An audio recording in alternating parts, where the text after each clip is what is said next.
Welcome everyone, you were listening to it, perhaps watching Hot Sauce Sports. I was gazing into my phone, hoping to see a countdown there. And the countdown was there! I gave it to you! You were looking at it! I know you looked at it! To be fair, I think I had the wrong chat open. What chat? Don't you get notifications on your screen? I don't get notifications. If I had notifications from Facebook, Terry, my phone would be dead every 30 seconds. No. But when you're on your phone, when your phone is open, even if you turn your notifications off, you can still see them come in. And you're a dirty liar because I can see your little face next to the red on the messages. I know you looked at them. You were looking right at them, and somehow you just spaced. On 5 seconds, you waited 15 seconds. Well, just once again, our producer, the Eagle Master Control, has let us down. I am joined, of course, by my co-host, Terry Tam, a guy who never lets us down. He's excellent at his job, unlike the Eagle Master Control. Terry, how's it going, bud? I am awesome, and I'm excited to have Julian on, Julian McKenzie on this week. He opened our eyes to a few things, I will say, Christmas related. Yep. We did the interview ahead of time. We talked about Christmas music, the NBA draft, basketball in Canada, the future of basketball in Canada as well. Just a really interesting guy. He has his own podcast, Terry, the Scrum Podcast. We're trying to set up something interesting with them as well. Hopefully that will get done sooner than later. Terry, it was the Masters. It was a great weekend. It's funny because I love/hate the ratings watchers. People are like, oh, the ratings are down because the NBA is woke or whatever, and they don't look at the circumstances, right? They don't consider that all sports happening at the same time means that ratings are going to go down because people can't be watching, unless they're you and I are obsessed and gambling all over the place, aren't watching multiple things at the same time. So the Masters had lower ratings than usual, and the NFL had lower ratings than usual. I wonder if those two things are related because they never happen at the same time. I was glued in, man. I mean, I watched Thursday. I didn't watch because I was playing, but we watched on the golf course. Friday I watched. I was working, but I watched a little bit, and then Saturday and Sunday I watched. Sunday I watched most of the day, and I loved it, man. It was the first time I actually committed to a weekend of watching golf. Like I really never did before. I would tune in here and there, but this season, since I played a lot, I watched a lot more, and I appreciate these guys so much more. But one thing I hate about the way people talk about Augusta is that it can do no wrong. Mm-hmm. That Augusta is perfect all the time, but there were so many things that so many mistakes, or the grass wasn't because of the time of the year that they decided to do it. But God forbid they ever mention that stuff. You know what I mean? Yeah. All they mention is, oh, look how it's always the positive. Give me something negative about the place, and I'll understand it a little bit more. I'll tell you why. It has to do with the TV contract. Augusta is very particular about what you're allowed to show and what you're allowed to talk about. If you notice, they don't show all the holes. They control the content. They show 12, 15, 16, 1, 18. Yeah. They control the content in a way that no other sporting event does.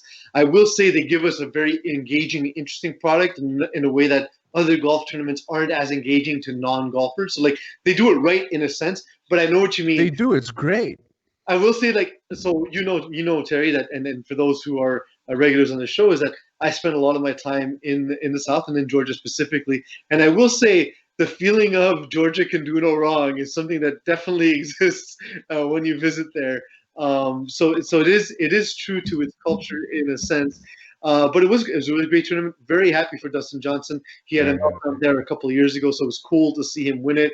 And then the next day, seeing the picture with Wayne Gretzky in the caddy uniform, posting on Instagram with Dustin Johnson. It was just really cool. Just really cool moment for the dude. And it was kind of cool seeing Gretzky sort of as a fan, just taking it back, not being the center of attention for once, right? It was just a nice moment.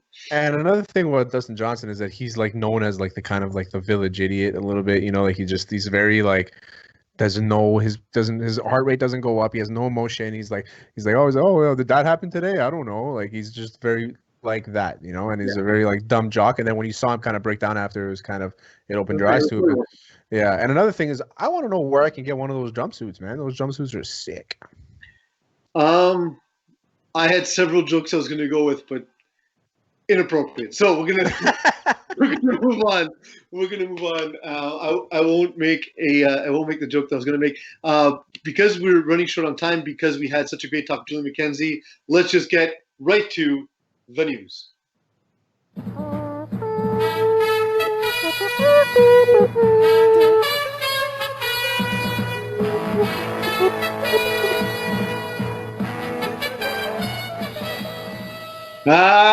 Terry, it's the news. So I'm trying to make it more annoying to sing the song while people are listening than it is for you to say, there's the news, but it just doesn't work. We need to, that's a great idea. We need to find layers of annoying. Just things that will turn people off from listening to the show. Because I feel like that might be addictive. Like, it'll be so annoying you can't look away. Like if your face was annoying. Like your face. Exactly. That's exactly why I'm on the show, Terry. The news broke today that the New York Giants fired O-line coach Mark Colombo after a fist fight between him and head coach Joe Judge. Not surprisingly, if you punch your boss, you will get fired. He was fired. That is so football. How football is it? It's so football that two freaking meathead coaches get into a fist fight on the sideline, and one of them gets fired over it. If you had to rank the coaches that were most likely to get into a fist fight, I feel like Joe Judge is up near the top, right? No, I think Colombo is at the top, and Rob Saleh from the Niners. I feel like they were gonna run into each other. I would not want to get hit by Rob Saleh. Here's the big question for me though. If Joe Judge won the fight, because apparently Mark Colombo actually technically, knocked him down or whatever. If Joe Judge wins, does he still get fired? Yeah, that's a good point actually. Although maybe he cracked the internet. If Joe Judge beats him so bad that it's just like, look, see, he keeps him around like a head on a spike. Like, you can't come. Exactly, yeah. I'm not going to fire you as a symbol of you're going to respect me, right? Well, what's more powerful, the head on the spike or just the 90s Chumbawamba, get knocked down, get up again, which is. And everyone hit me down, I get knocked down. And that's the first time I'm going to sing out of twice on the song on this episode. Unfortunately, you used the wrong voice this time, Terry. You needed to. There we go. Yeah, I mean, the worst part is what I don't understand is you see this sometimes with teams that are really struggling, and I know the Giants haven't been great, but they've been competitive and they've been in every game, especially recently. They're looking like a wounded team that's kind of on the mend, kind of improving. That's usually not when you see fights break out, right? Usually you see that in teams where things are falling off the wheel. You see wheels falling off the wagon in a sense. I don't know how no one's punched Adam Gase. Yeah. I don't know how anybody hasn't not alone punched Adam Gase, but stabbed him. Yeah. Including Sam Darnold. Why do you make me worse than I actually am? Just repeatedly stab him in the chest. Absolutely. You know what? Maybe that's the play. Maybe Adam Gase hires Mark Colombo to improve the O-line, and therefore their offense gets better overnight. Wow. And Colombo doesn't have to really leave New York. And with a name like Mark Colombo, chances are he's from New York. And worst case, it doesn't work out, and you get into a fight number 2, right? Rematch. Pay-per-view. And I think a lot of people in the Jets organization would support him punching Adam Gase. Of course, absolutely. So this time, that's one of the few times where you punch your boss and your boss gets fired. So that's not a bad scenario for him. Terry, the Bears suck. I don't care what the record is. They're the worst team in the NFL, man. I can't watch them. They're awful. Nick Foles is a guy who has moments where he looks like he is a capable starting quarterback in the NFL. But the thing is, he never was a starting quarterback for a reason. He was never drafted as such. He was always a backup / replacement quarterback / stopgap quarterback. That's what he is. And they brought him in to sort of replace Mitch Trubisky because they saw Trubisky wasn't working out either. What a disaster. All of this is be falling apart. To Mitch's defense, and I'll defend Mitch to the fucking death. Okay, I like Mitch Trubisky. I don't know. I think he's a good guy. I think he gets a bad rap. He sucks as a quarterback, but I like the guy. You know what I mean? What I don't like about him is he has a name that you don't draft in Madden. Like if you see Mitch Trubisky, you're not drafting that guy. So if I'm Ryan Pace of the GM of the Bears, I'm like, if I wouldn't have done it on Madden, if I wouldn't trust him on my Madden team, why would I trust him on my real team? But I would draft him as a tight end in Madden, though. Yeah, that's fair. with that name, or an offensive lineman. Those are the types of players that are named Trubisky. Also kickers. I can see Kickers too. Yeah, kickers. I mean, I wouldn't draft a kicker. I mean, maybe that's the beginning of your problems. That's true. That's true. That's why I would be a terrible GM. But Nick Foles, I mean, they just have two bad quarterbacks. You know what I mean? And Nick Foles is just the guy who doesn't suck as bad as the other one. And Nick Foles actually gives you some flashes of genius, where Mitch Trubisky is probably does missionary position. I mean, I'm just assuming. And so I mean, you got to roll Big Dick Nick, but I think they really have to look at the quarterback situation now and maybe draft a quarterback this year. Yeah. It's year 4 for Trubisky. It's over. It's done. As much as I like the guy, great guy, I think it's done. I think it's his time has arrived. He's going to be a backup for the next 4 years, and he'll retire sail off in the sunset. Have they ruined Khalil Mack's career, by the way? Well, you got a pick the other day, so no. Yeah, but he's wasting away on this roster, right? Well, I mean, it depends. If you look at the NFL as a job where you're trying to make as much money for your family as possible, Khalil Mack's career has been absolutely a success. Considering that, the way he got to the Bears was that the Raiders legitimately didn't have enough capital to sign him. They didn't have enough money to put in escrow to be able to offer him a contract. That's something they've gotten somehow under control in recent times, but that's literally a thing that happened to a professional sports franchise in the most lucrative professional sport. I can't believe that those things happen. Well, I'm not surprised. Mark Davis spent so much money on cutting his hair, That's true. It's true. There's no more money left. The budget's busted on hair cutting. The Bucs score 46, and yet once again, Antonio Brown steals the show. This time not with his play so much, although he did play all right. New story broke shortly after that game that he broke a news camera and threw a bicycle. What the hell did the bike ever do to him? I'm not sure, and it's not clear why he threw it. I don't believe any charges were pressed. It was considered a misdemeanor, and the team knew about it in advance. It just seems like I know we did a lot of this ourselves. Like, we sensationalized a lot of the things that Antonio Brown was going through. I will say, throwing a bike is an interesting move. Like, if you're driving, you can't throw your car. You can't throw a bus past at somebody. That's not going to do anything. Bike's probably one of the best weapon vehicles there is. So if you're going to throw a bike, and the bikes nowadays are super light. Like, I have a speed bike, and you can whip that thing. But I gave Antonio Brown 2 weeks. 2 weeks. And that's exactly what happened. It's not even telling you, he didn't even get there because this happened before. That said, it doesn't look like he'll be suspended. The team allegedly. I don't want to talk about this guy anymore, man. I don't want to talk about this guy anymore. But is that why he keeps doing it? Is it so that he gets Yes. Last year was the same thing. Every week, every Wednesday, he would come out with a tweet about him retiring or not retiring, or how he was screwed, or how this and that and that. He only wants attention. Don't give him the attention. We won't hear about these fucking stories anymore. The guy is a shit show. There's something wrong with him. To me, the big question is, if you're Vegas, right, and you were setting odds in terms of what shenanigans was Antonio Brown going to pull this time around, throwing a bike was not on your list, right? Like, you were like, drug-induced binge, driving while intoxicated, baby none of those things. None of those things. I would never temper tantrums. Is somebody that wants attention, goes through temper tantrums, and he only wants attention. Well, I would say the thing that would most likely derail it is he still has a pending sexual assault case against him. That's more the big one, in my opinion, than throwing a bike. I was really hoping for a music video, but another music video? Another music video, yeah. All right. So you guys saw Nuke's catch, DeAndre Hopkins coming down with that Hail Mary in the corner. Of course I did. Jump man.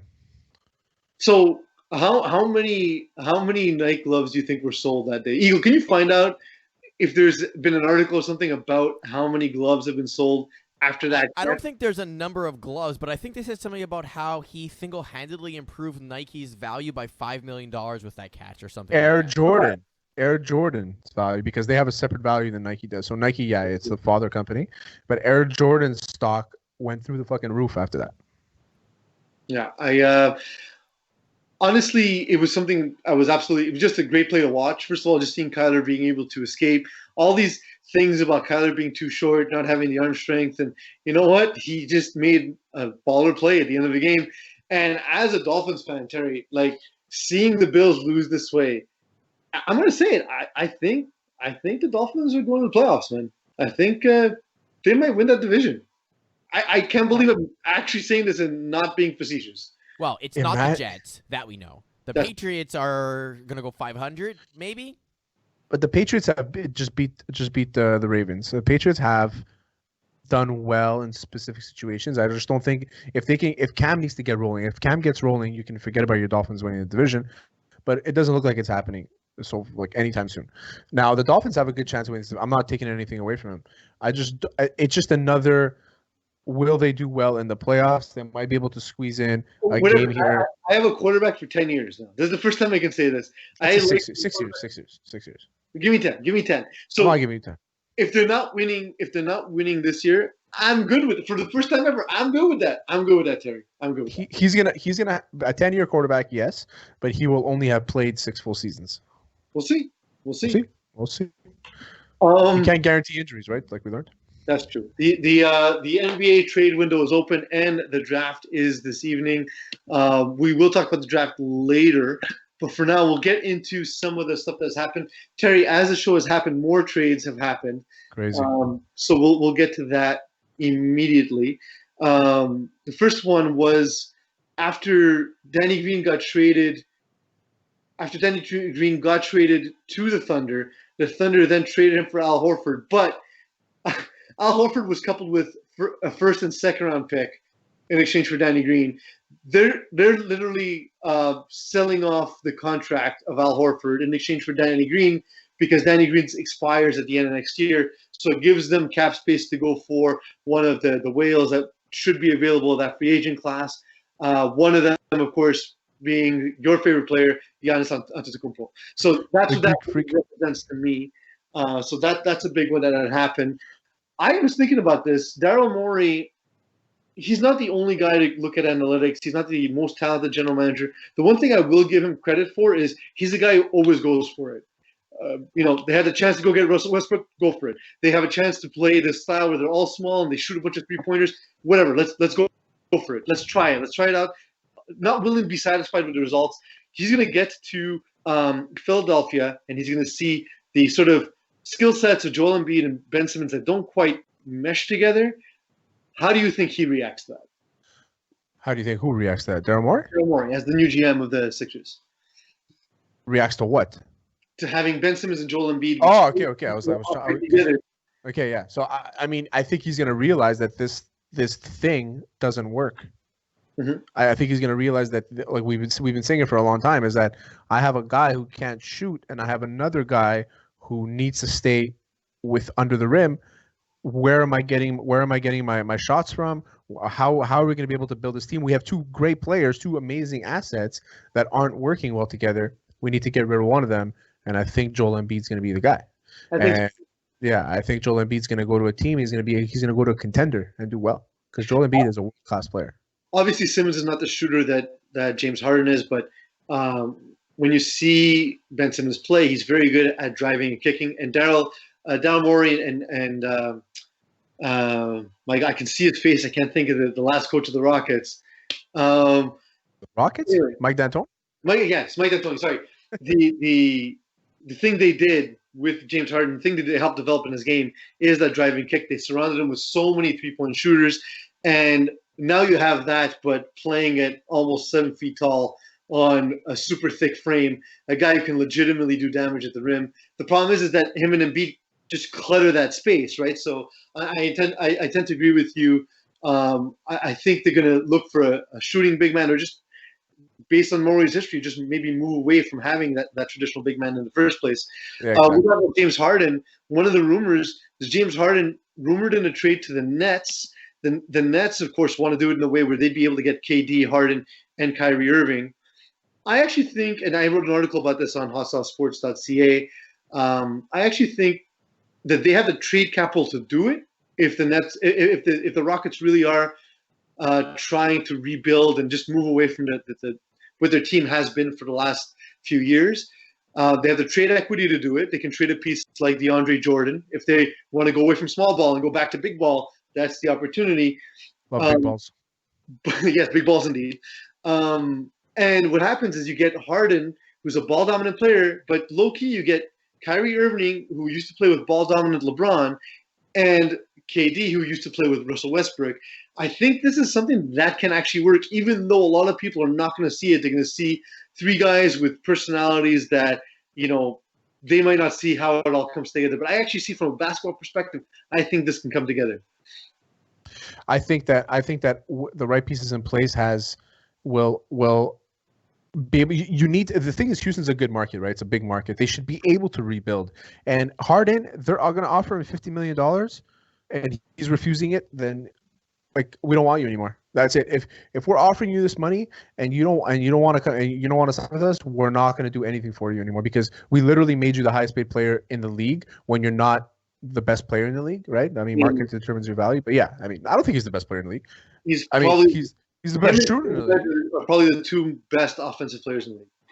Best shooter in the league, but I can say LeBron, Kawhi. I can tell you that Giannis. I can tell you these guys are better basketball players than James Harden. James Harden is a much better shooter. Specifically from a scoring perspective. We've never seen anything like James Harden. Never. I agree to that. I'll never deny that. What I'm just saying is that. What about the other side, that sort of potential trade? Him teaming back up with KD and Kyrie Irving. That's what I'm saying. So Houston's going to be okay. You know what? Fuck it. We'll rebuild. We're not going to give you we're not going to give you a penny more than what we offered you. So we're going to trade you. We're going to trade you, and we're going to hold you and get the most we can get. We're not going to play you any favors. If I was Houston, this is how I'd play it. We're not going to do you any favors and take a lesser deal than what we think you're worth or what we think we can get from the Nets. They should get the next 7 first-round picks from the Nets and whatever. Maybe is Dinwiddie still there? Maybe get him. Maybe I would take him, take him and a few first-round picks and a few second-round picks, whatever it is, but really sell the house for this guy because I think that the Nets are trying to do what I think is absolutely disgusting and what LeBron created in the NBA, where it's a super team and everybody just wants to stack and everybody runs away from LeBron James. And everybody wants to stack teams. LeBron James goes to the West, everybody goes to the East. LeBron James in the East, that's a made-up media narrative because no, it's my narrative. I didn't even read anything about that. The NBA has always had super teams. There's never been what do you think the Bulls were? What do you think the Bulls were getting Rodman for? What do you think? Like the Boston Celtics that had Walton come off the bench. I agree with that, the super team, but it's so public and it's so in your face. Yeah, okay. The Celtics were a super team in 2011, or 2009. The Lakers were a super team when they had Kobe, Gasol, and all that, and all those guys, and Bynum and all that stuff. I agree with that. But now these guys were all not. They're not homegrown, is what I mean. But what you're saying is you prefer that they stay with the billionaire owner than they create a better experience for themselves. No, I prefer that if you want this league to grow, you need to have parity. And when this guy goes to the Nets, it just shows that all he wants is a championship, and he doesn't care about loyalty to the team that offered him $50 million to be the highest paid, $103 million on top of the $133 million they've already paid him. So but he'll make that money anywhere because he's not going to make $50 million in the Nets, and I can respect taking a budget cut because he'll do a sign and trade with the Nets. Okay, so I can respect that. I can respect that he might take a pay cut to play for a team because he wants to win. And I know that these guys are ultra competitive and they just want to win. But there has to be some integrity to the point where you win the game with you build the team around yourself. You know what I mean? We can make fun of LeBron James all we want, but it's other than in Miami, where was his super team? Like, he had a super team this year with him and AD. It was 2 players. But now he's going to go to a team that has 3 of the best players in the league. What? But this was a strange year where nobody had those 3 players, right? Like, those were the 2 best players playing together on a team. I don't know. I just can't respect the guy. And I was never a huge Harden guy. I respected him for, he's a great, like you said, one of the best offensive shooters we've ever seen. But I just never respected the guy. He's a diver. I feel like there's something there that I don't like. And this move to me is trash. I find it's trash that he's begging for a trade. Westbrook wants out. Maybe there's something with D'Antoni. It's like all these guys. It's like they want the easy route. That's the way I see it. KD did it. Now Harden's doing it. Westbrook tried to do it. Paul George. They all want the easy route. I don't think it's easy. I think what it is that this is their careers. If you and I had an opportunity to go to a good working environment where your job is easier and you make the same money or relatively the same money, and you have a more enjoyable work experience. We're not talking about working at call centers here. We're talking about playing basketball. You're playing basketball against the best in the world every day. Of course, it's the same job. But still, it's still a career, and you still want to have the opportunity that makes you look the best in terms of if you're gonna look. KD, people invalidated his career because he didn't have a championship. Then he wants to go to get a championship, and people invalidate his career again. I don't understand that. He played great in the championship, but he did what he basically it's wrong. I don't. It's morally wrong to me. Is that if you're a guy like KD, all three of those guys, Westbrook, KD, and Harden, it's like they had the same therapist or something that they're all like, no, you just go to the best team possible and win there. To me, if you want to talk about legacy, which both those guys do talk about legacy, their legacy's tarnished to me. And the reason why it's tarnished is because if they go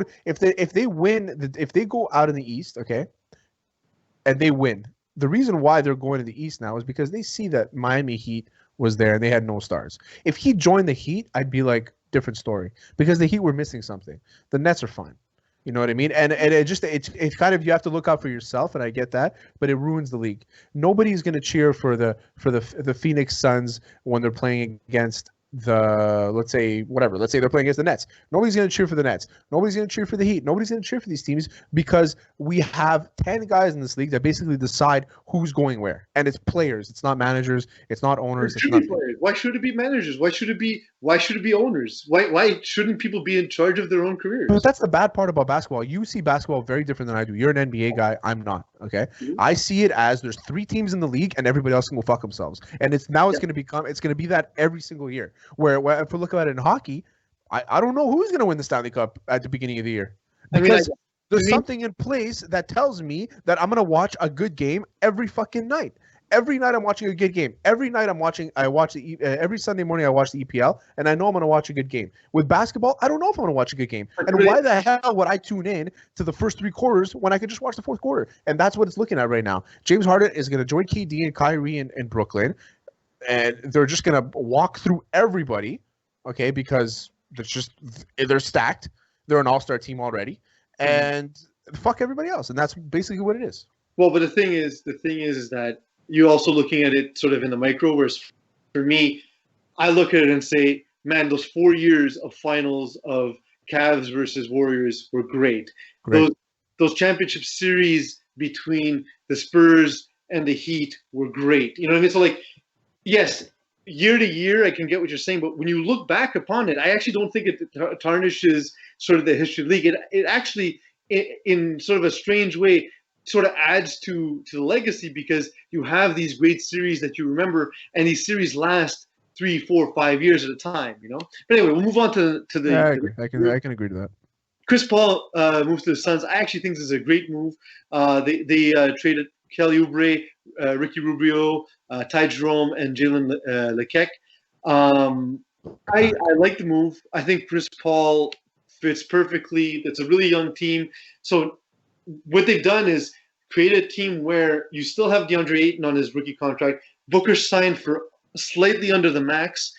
Chris Paul will probably renegotiate for a little bit under the max and get a couple of years tacked on just to get a little bit more of the paycheck. But then they'll be able to sign another max player before DeAndre Ayton really before you have to pay him, essentially. So the NBA's play for now. You're seeing this, right? Like you're saying, if you're seeing the Nets loading up, for example, or if you see LeBron trying to get a piece to the Lakers, you have to compete right away, because before you know it, Devin Booker might be gone, DeAndre Ayton may be gone. So you need to play for now. And I like the move a lot. What do you think?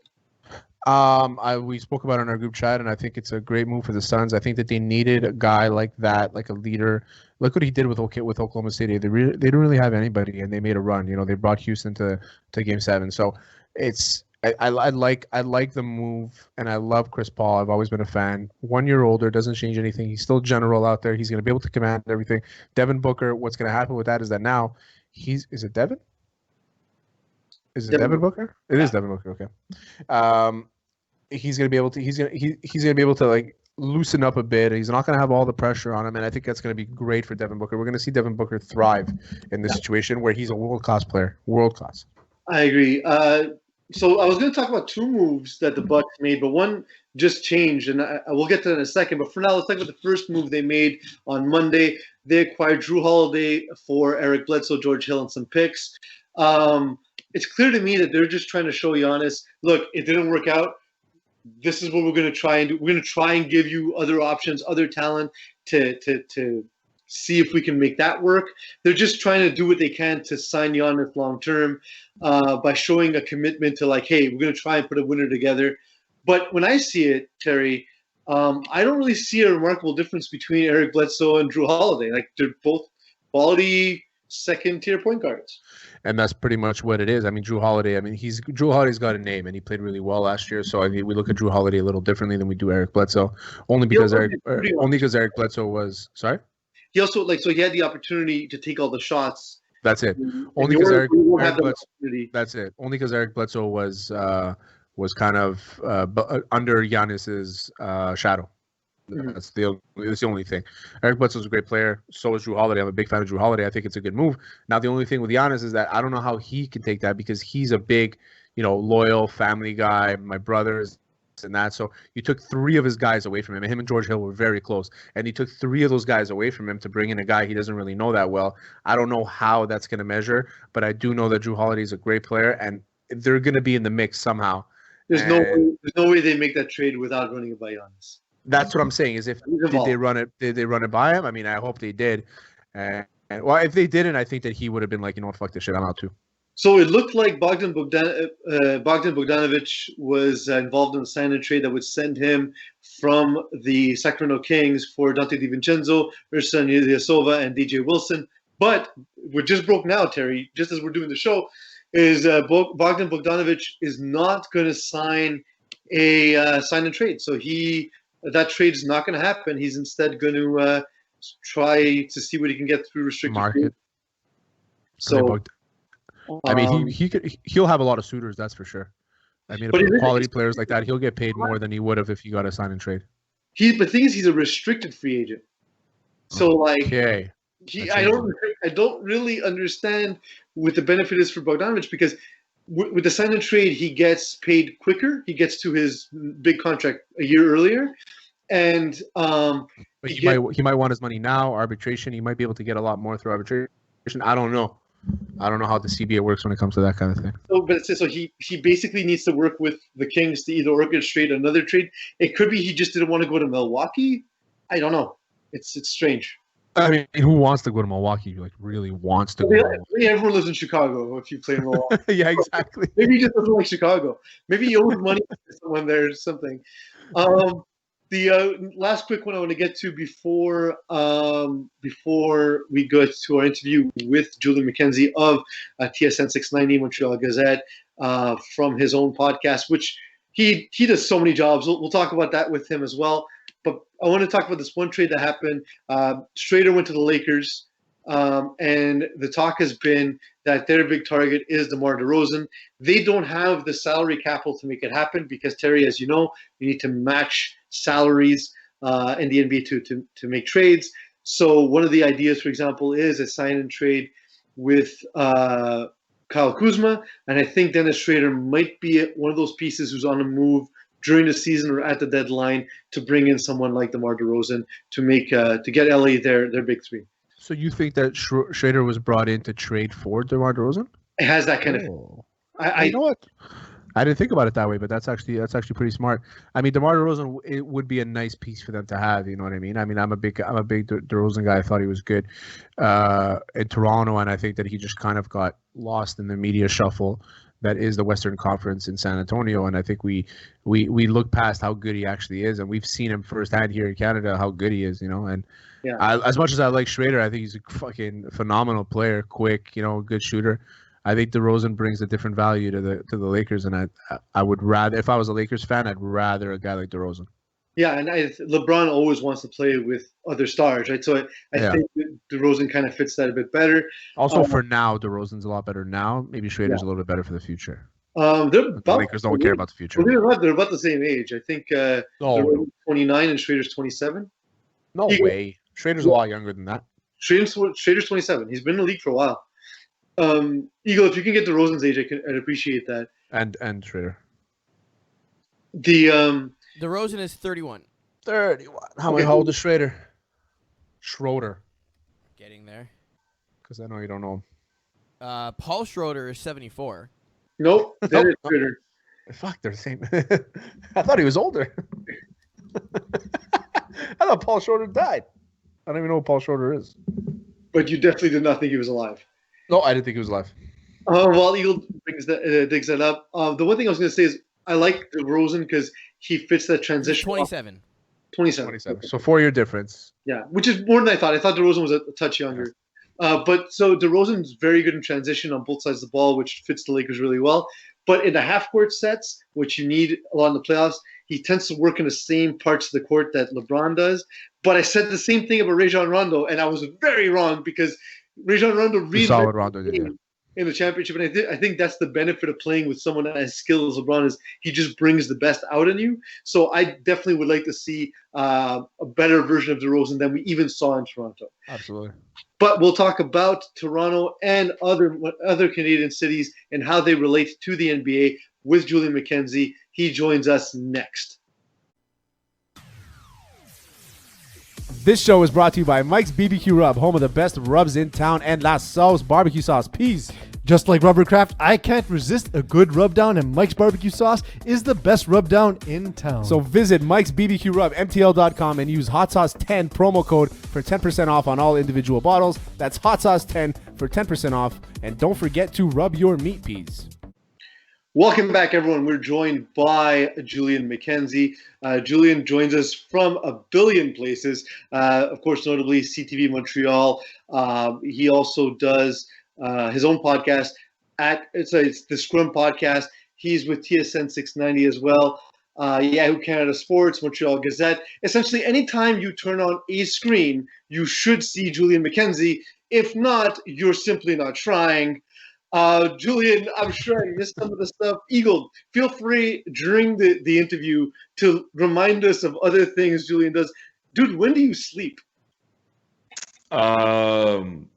When it's time for me to sleep, I guess. I don't know. I just in the overnight hours, I find myself going to bed at 2 or 3 o'clock a lot. I had an instance about a week or two ago where I was working overnight shifts and I was doing like 9 p.m. to 5 a.m.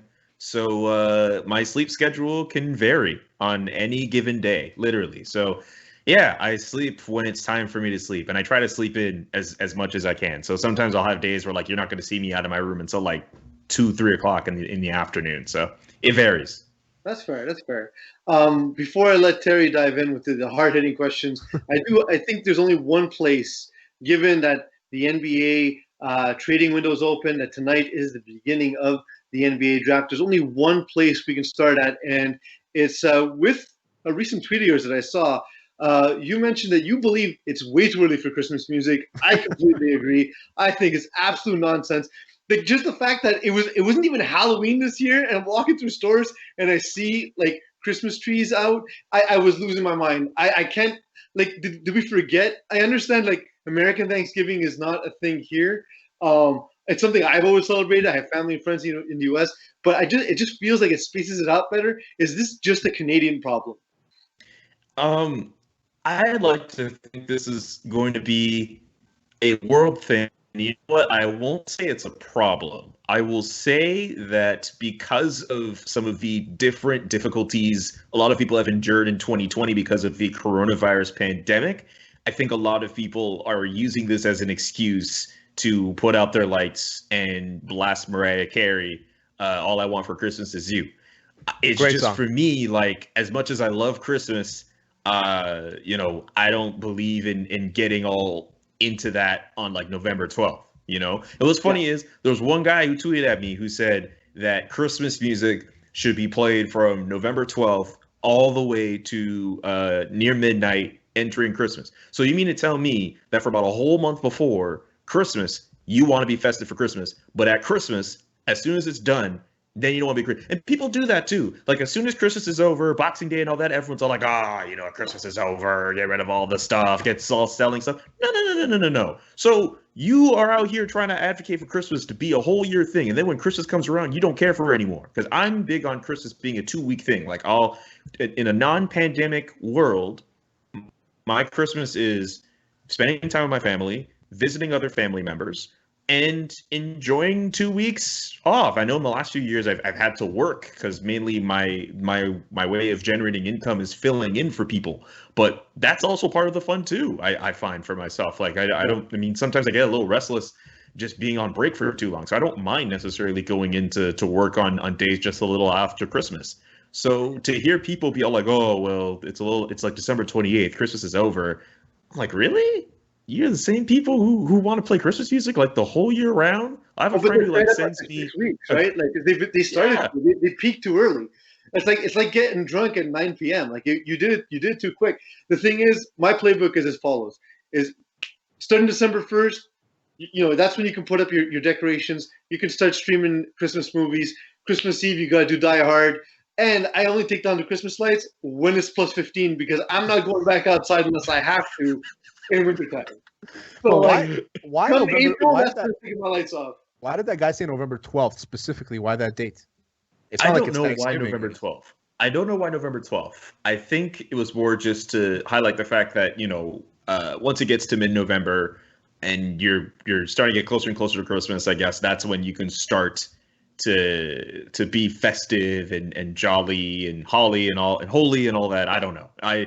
I don't know. I think people get a little weird with Christmas. I like the holiday. I like the things you're able to do. I know things will be very different in the pandemic in 2020, but I think it's a little too much to be playing Christmas music at Dollarama in the middle of November. Like it's too weird. Like I don't care to hear Christmas music right now. I don't know. It's just too soon. Even in the pandemic. I agree with you.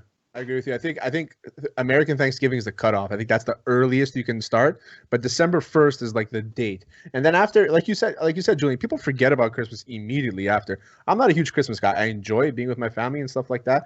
But I'm not a guy that's going to be black. And I will sing my ass off when Mariah Carey comes on. That's 100% though. I love that song. You can't not sing it, Julian. You know what I mean?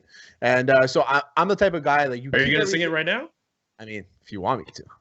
Sure. See, I don't want to have to ruin. I don't want to take over the interview, Julian. No. This is your time. It's not my time. You said you were gonna sing it. You might as well sing it. What are we doing here? Acapella, baby, acapella. Let's do it. You got to give the people what they want. You have to give the people what they want, Terry Tam. That's the thing is, I don't think anybody wants to hear me sing, Julian. Well, you brought it up, so. No, you asked me to sing. No. I'm not answering another question until you at least give us a bar or two.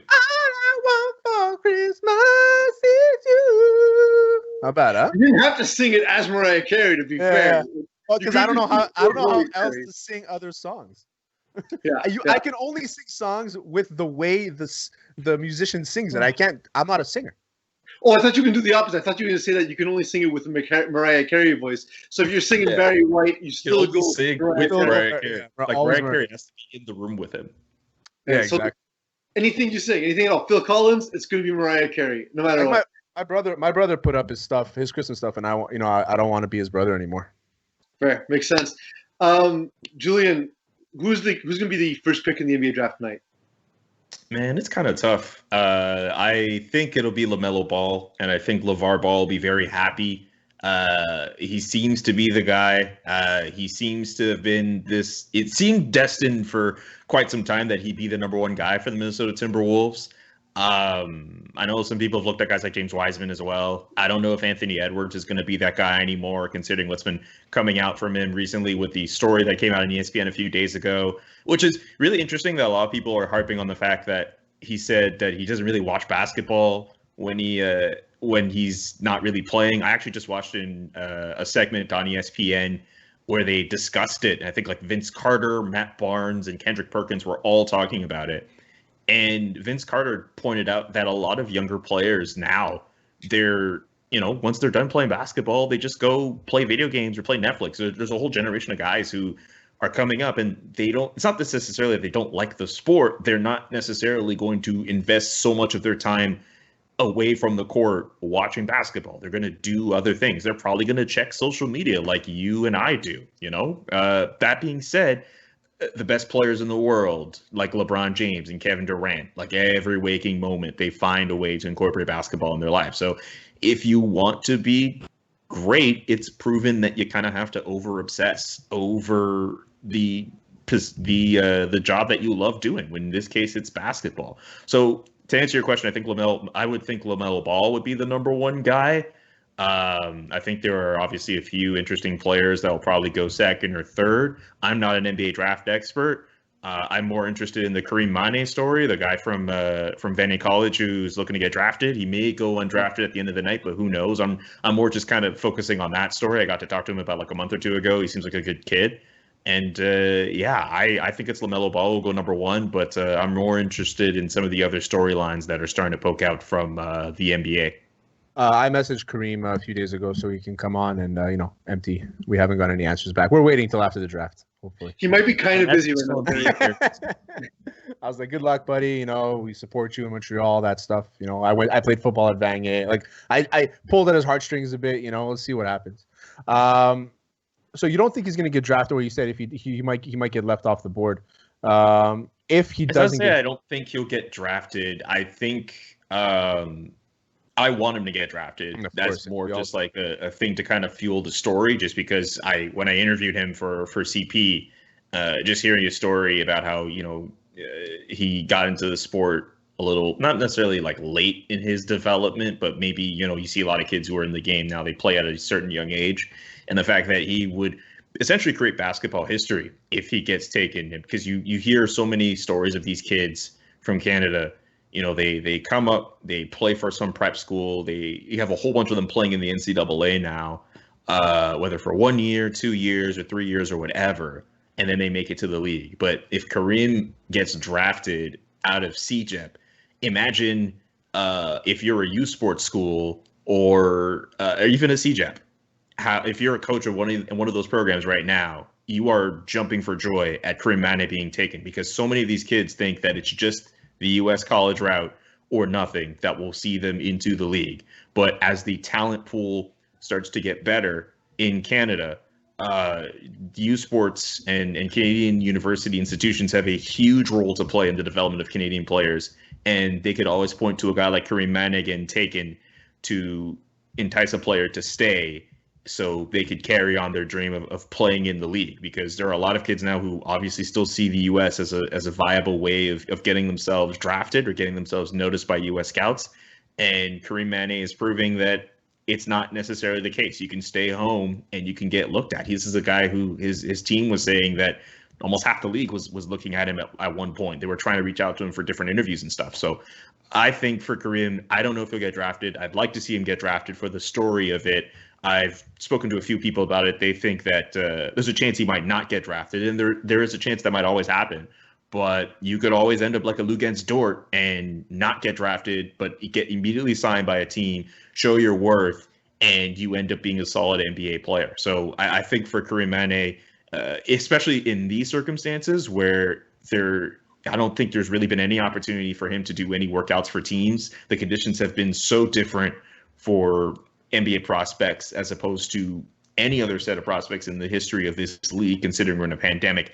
If Kareem gets drafted, it will be historic and just unprecedented, considering what NBA prospects have had to go through just kind of waiting this process out to see if they get picked. Sorry, PC. So you mentioned the prep school route, and I run an event for prep schools. It's a showcase for hockey. We're moved into football, and eventually we're going to get into basketball. Basketball is really tough to get into. Well, it's easy to get into because everybody wants to go to the States.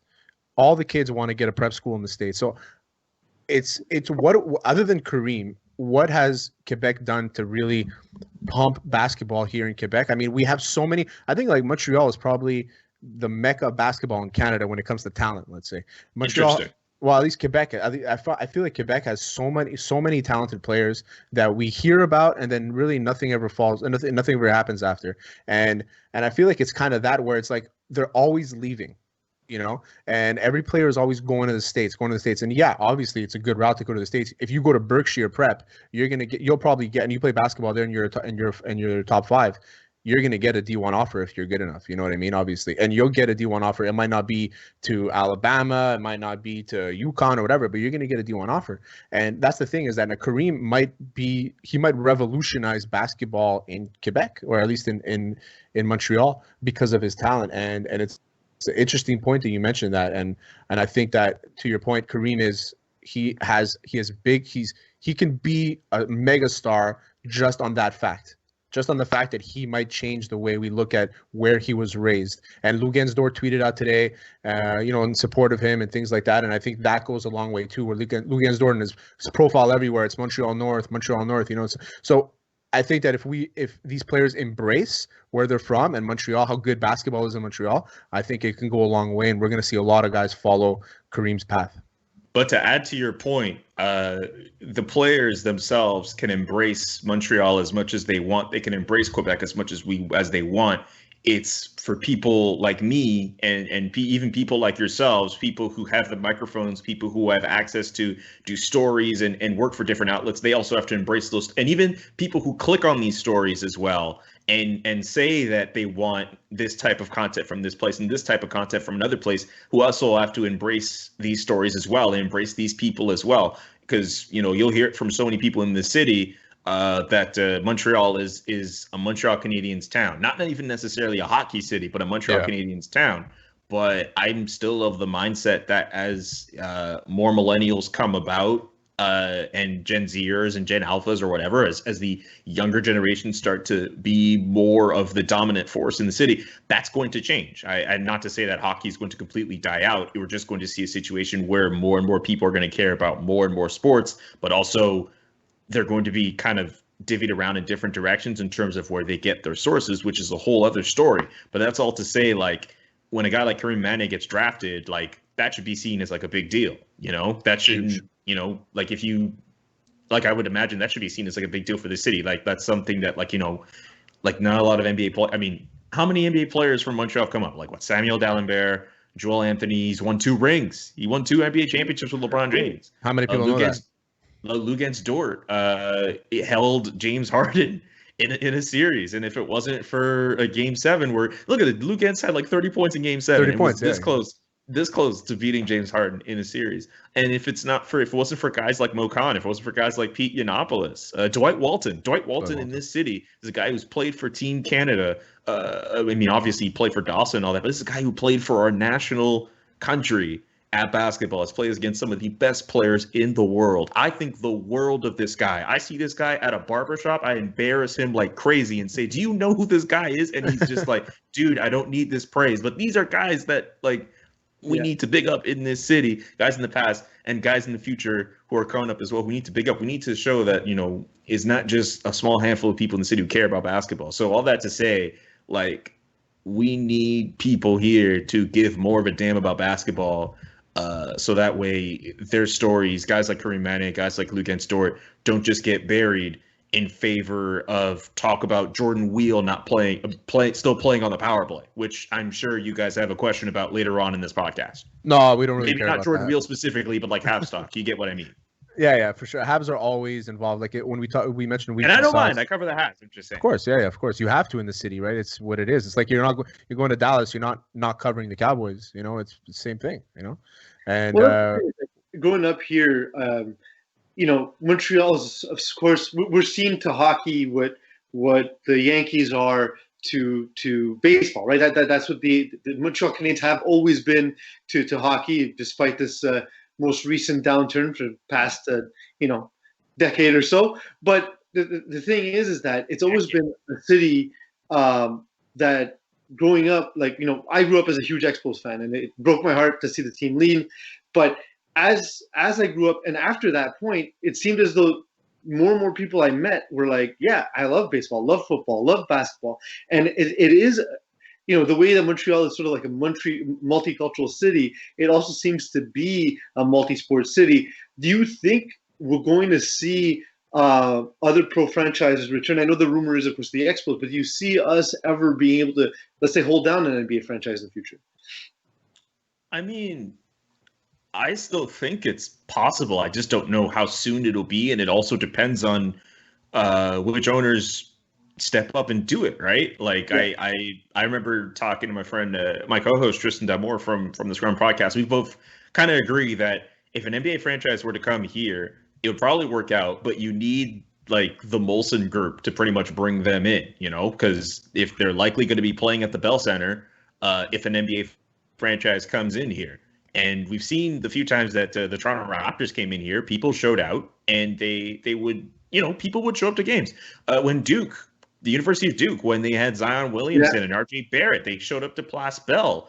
That venue can only hold so many people. They added extra seats. Like correct me if I'm wrong, it's still like the most packed sporting event the venue has ever had. And that was to see Zion Williamson and RJ Barrett play against the McGill University men's basketball team. Like, there's an appetite for sports in this city. I think of, not necessarily basketball, but I think of when Real Madrid was here. You see how all those people showed up for a practice? Mm-hmm. There are people who love different sports in this city. It's just about who caters to them here. So I think, like, in terms of different franchises coming here, I still think an NBA franchise would work. I don't know how soon that would happen. I also, again, think the right ownership has to be in place to bring them in, and obviously the NBA has to have interest, and I don't think they'll have interest in having another Canadian city anytime yet. And I'm pretty sure the coronavirus has probably affected any potential expansion plans that they might have thought of to come over in the next little while. But all that to say, like, I don't see why an NBA franchise wouldn't work. You have if the franchise comes in, they connect with some of the different basketball people in this city that'll help put bums in the seats. I think an NBA franchise would totally work here. I honestly, Julian, I think I'm gonna have to disagree with you. I don't see it happening. We've seen what happened with the Alouettes, where I talked about basketball, how big it is in Quebec, but football is number one in Quebec here when it comes to, it's number one in the country when it comes to talent, when it comes to exposure. I mean, we do the most here when it comes in this province. And I played football my entire life, and I went through the system, and it's exposed. And we couldn't do anything with the Alouettes this year. I mean, as soon as we lost Anthony Calvillo, the city, the Percival was empty. They don't even have their own stadium. They don't even have money to buy their own stadium. So I can't see basketball working. The only way it would work is, to your point, is Molson Group has to come in and do something.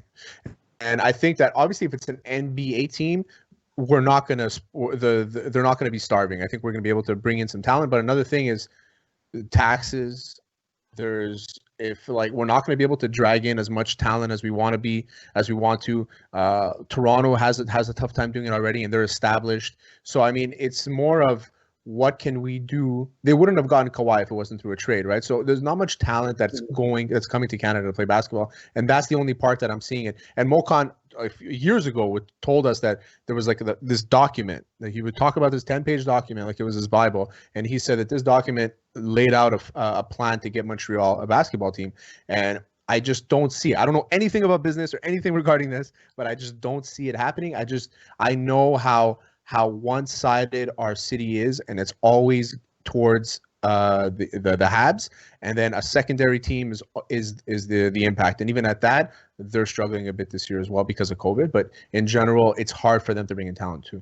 You're bringing up a really important point, though. Like the Alouettes, after they lost Anthony Calvillo, they've seen some inconsistencies over the past few years. It was only in the last season where it started to actually look positive for them, right? And if there's one thing I know about Montreal, and this even goes beyond sports, there's some fickle people in this city. I have to say it. Like, if you're doing real well, everyone has no problem being around you, going to games, or even if you're just remotely competitive. Like, I remember when the Impact were here in their debut season, it was new, it was fresh and everything. They were still playing some games at the Olympic Stadium. They didn't necessarily make the playoffs, but in almost every game they played, they found themselves in it. It was worth watching, And this season that they're come on, fine for that. But this year is the first time I know they had another year before then where they didn't necessarily do all that well, but they still won a Voyageurs Cup that year. I think it was 2014. I think they had a really bad year. They missed the playoffs, but they still won Voyageurs Cup.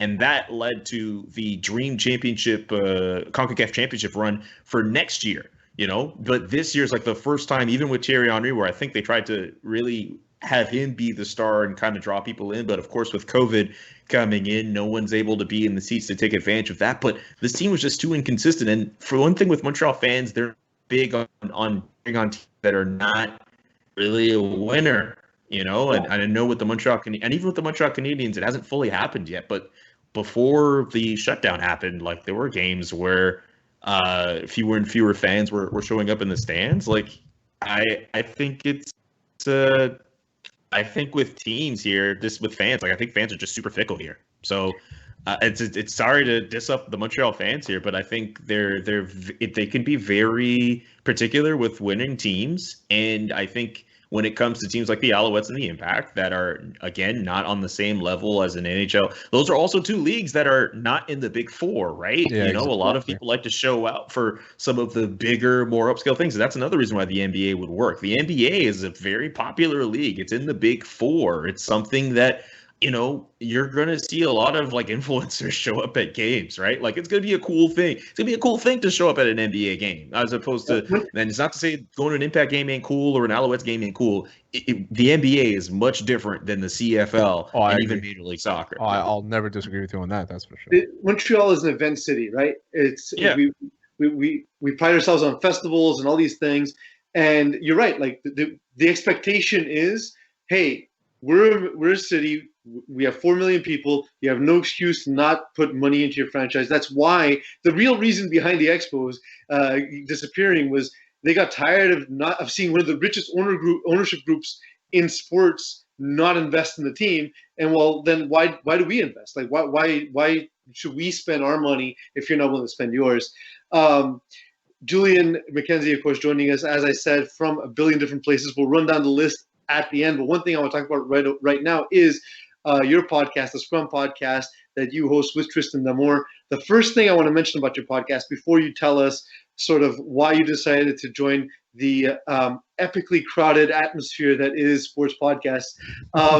But I want to call out the artist who did the artwork for your podcast. It made Tristan look exactly like Keanu Reeves. And Tristan's a really good-looking dude. Keanu Reeves. I mean, come on. Like, it's a little overly flattering. And can this guy draw me up is my question. Yeah. I want to look like Keanu Reeves. Name Maloof is her name, the artist's name, who made the logo. And we've since made some alterations from the original one. We had it just as Tristan and I, and it was kind of like a square thing. But now we have the circle and the background that we have with it now. But Nay did the drawing for Tristan and I. Basically, we had Tristan and I, we kind of did like a mini photo shoot. We took photos of us, like, just looking professional and stuff. And then Nay we had it originally as that, and then Nay kind of drew it up and made it into the logo we see now.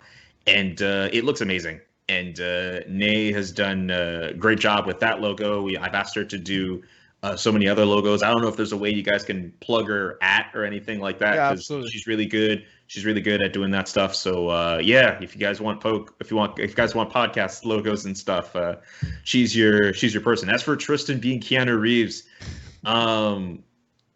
you know what? I don't know if I've ever heard anyone make that comparison. He's gotten Dave Grohl a lot. He's gotten Dave Grohl, Foo Fighters a Well, but like lot. his He's actual- gotten Jason Mantzoukas a lot. Oh, I yeah. can't think of too many times he's gotten Keanu Reeves, but I'm definitely going to mention that to him now. He looks like he's Keanu Reeves in the middle of a John Wick fight. That's what he looks like. Not like pre or post. In the middle of the fight, that's what he Like 3 looks minutes in. Yeah. Tristan has a bit of a mean streak too, so I bet like if you really if you went up to him and you told him like, yo, the New York Cosmos suck, like he probably might go John Wick on you. What if I told Right. you that Man U is garbage? You told me that Man U is garbage. What if I told you that Man U sucks? You told me if Man U was garbage. I mean, right now this team is not playing up to snuff. I'd just be like, all right, it's cool, and then just wait until Man U would win a game, and then be like, all right, you know I what? got you. Look, like I don't need to, because right now, look, we're not winning. I get it. Liverpool's defending Premier League champion, so it'd be wrong for me to puff my chest out and be all like, hey, Manchester United is the best club in the world, which we're not right now. We're in that process of trying to return to form. I think you and my brother are the most realistic Man U fans. All the other Man U fans, including Alex the intern, by the way, was a Man U fan, are very delusional on how their team is built. I'm a Liverpool fan, been for a long time, and it's finally great to be on top. And I'm going to take advantage of it and step on you guys a little bit. But you're too nice to step on. I can't step on. That's fine. That's fine. That's fine. Because I know when Manchester United returns to the top, I am going to be annoying to Mo Khan. I'm going to be annoying to all of my Liverpool friends. Matthew Shinetti and I are both going to be tweeting "Glory, Glory, Man United," and we're going to delight in Manchester United being on top. So, enjoy it while it lasts. Enjoy it while it lasts, Terry. All right, cool. I will. I'm not going to mention the Jets though. It just it just hurts. Well, you already. I don't know, man. Like I've distanced myself from that franchise. Like I can't. You can't do it. I know. Trevor Lawrence comes in. Maybe you could do it. No, not even. If Adam Gase is still there, like no. I don't even know if I trust the ownership group there. We were talking about that actually, and it's a constant battle in our group chat about how that organization is absolute dog shit. Yeah. They've caused me too much grief. I do love that they put themselves in a strange position of hiring Adam Gase and then having him choose the GM, who now looks like he doesn't yet want to fire him because he's the guy who got him hired. As a Dolphins fan, I love the Jets. I love everything about the Jets. It makes me so happy that at least they're in the division as well. So, Julian, tell us about the Scrum Podcast. Give us a breakdown. What's it like? What do people expect when they look you up and when they register, watch, and subscribe? For the Scrum Podcast, it's a show with myself and Tristan Damour, and we do a show basically based on sports stories. We first started off as a podcast that focused a lot on the Canadian sports media landscape, so we spoke a lot about different journalists or different publications and how they go about things and different things that were going on in Canada that intrigued us. We've since expanded to, talk about just anything in the sports world that really interested us. And we have a lot of different interviews, a lot of people in the industry, people from TSN. One of our latest episodes was with James Duffy. He was really great. I really think it's like one of the best episodes we've ever done because he was just really entertaining and really funny the whole time. We've spoken to Bob McKenzie, Darren Dreger as well, Richard Deitch, who you might know from Sportsnet and The Athletic. We've had a few former athletes as well. Donovan Bailey has been on our podcast back around the time when he had the documentary on him on TSN. Stephanie Labbe from the Canadian women's soccer team. Carmelina Moscato as well has also been on, and some broadcasters throughout the sphere as well from ESPN as well. Ariel Helwani has been on. Oh wow, that's my dream right there. Yeah. He's like I have a list and he's at the top and I'm trying to get that. Yeah, Ariel Helwani is like one of the nicer guys you can talk to. Also, I want to talk about myself.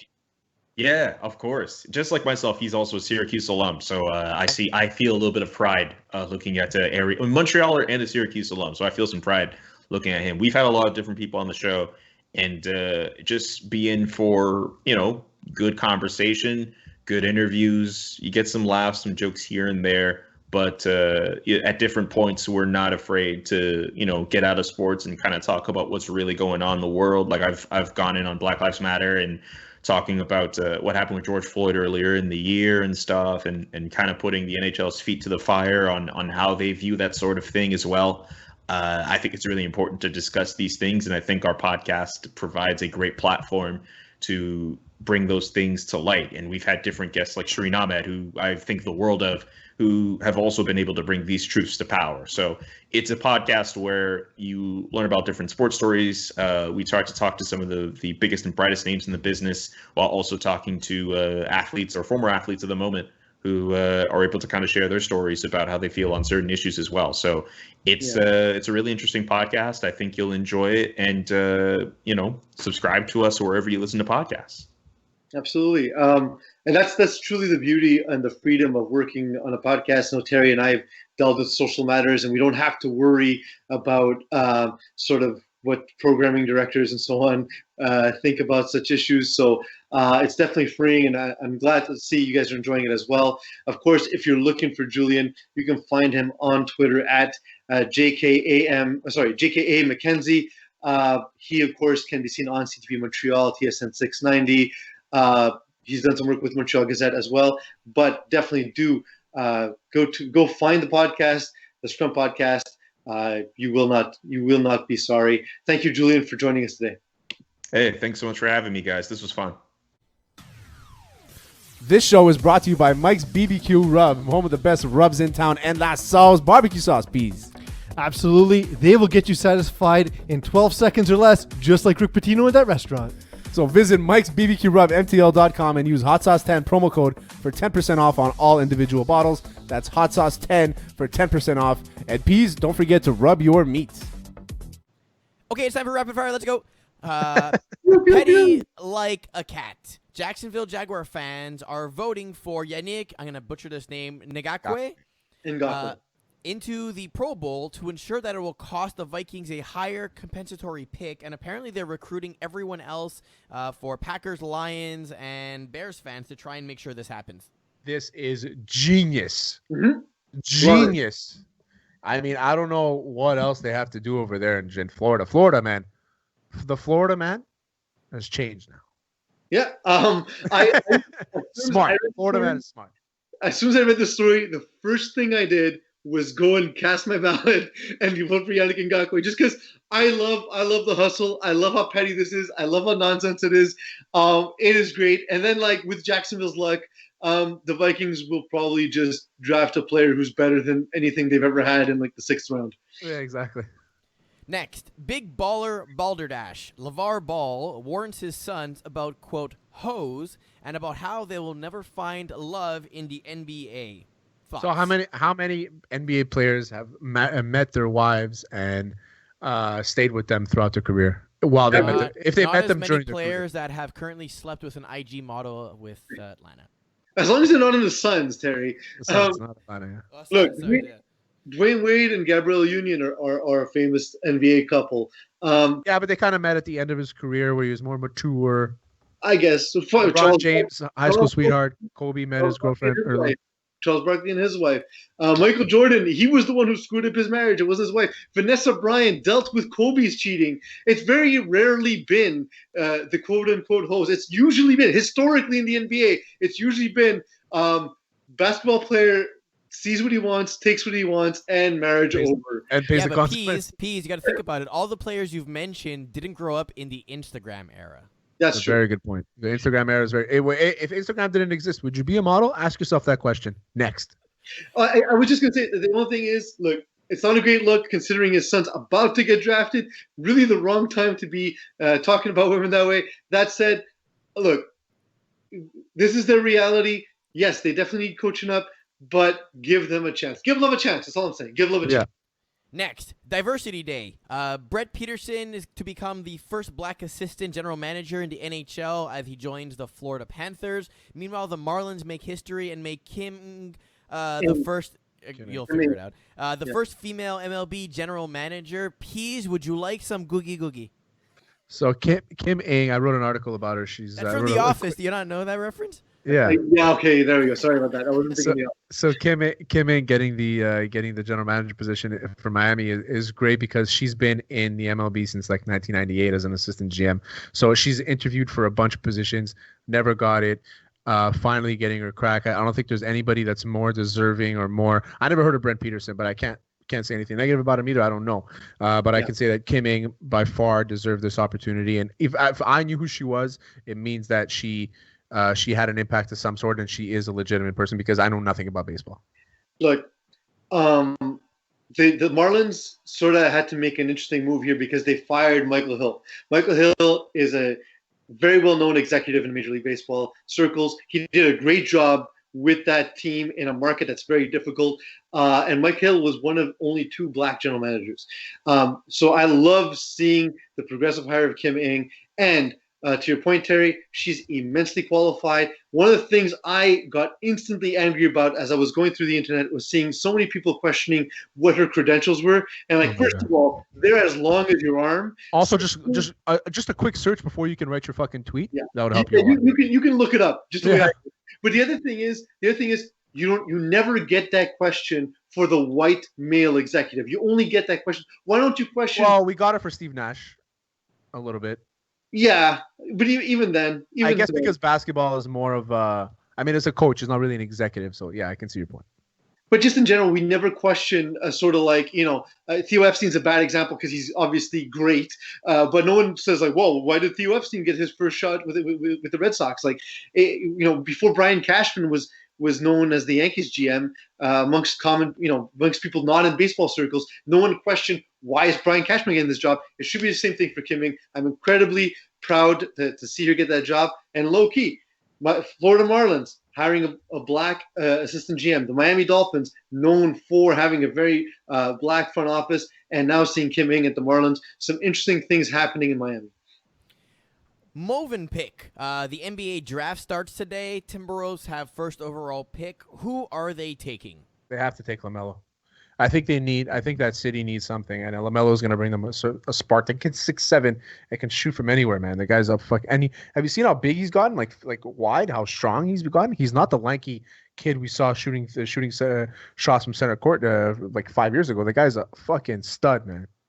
He looks good. I kind of like all three available guys. I personally am an Anthony Edwards fan. He kind of reminds me of D Wade. He also played at the University of Georgia, which obviously I do like. There are some other. I thought you were gonna say that D Wade played at Georgia, but he didn't. He played at Marquette. Marquette, that's it. But he just stylistically, he's a guy. He's a slasher. I really like his game.